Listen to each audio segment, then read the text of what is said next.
We'll turn our focus to a former commander-in-chief who's about to score the largest presidential pension in the history of the United States.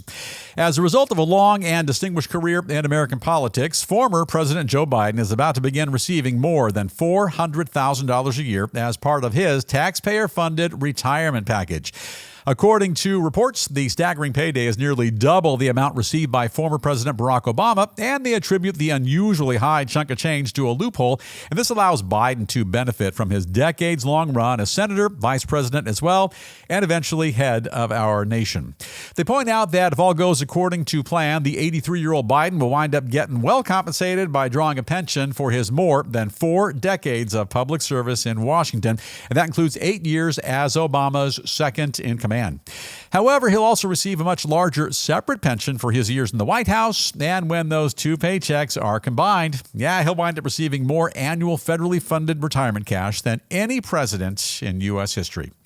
Additionally, this fiscal year alone, the U.S. government also shelling out another $1.5 million in benefits for Sleepy Joe, with taxpayers forking out top dollar for his office space, equipment, and staff as well. By the way, those benefits currently more than any other former president, and he'll receive those benefits for the rest of his life as well.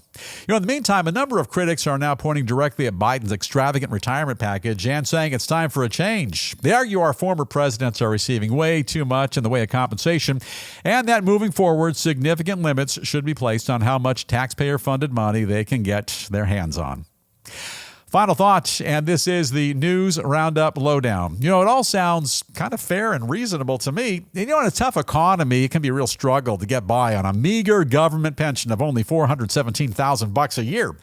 After all, he's a senior citizen, he's on a bit of a fixed income, and have you seen the price of meat lately? Also, while his pension, it's a bit higher than the pensions of a large swath of his fellow government employees, you'd do well to recall that his federal jobs were a bit more complicated, so he deserves more. And some background now.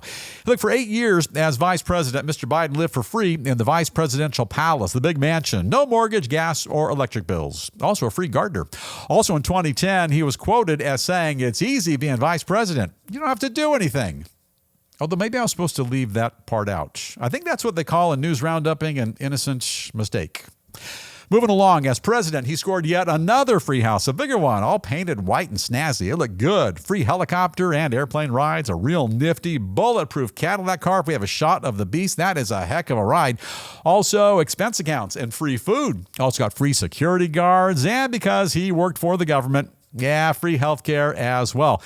Therefore, after living the good life on the company dime for decades and decades, I say the pink champagne ought to keep on flowing. And remember, $417,000 might sound like a lot for an annual salary, a lot of dough, but look, when you break it down, it's only about $35,000 per month. Life is expensive.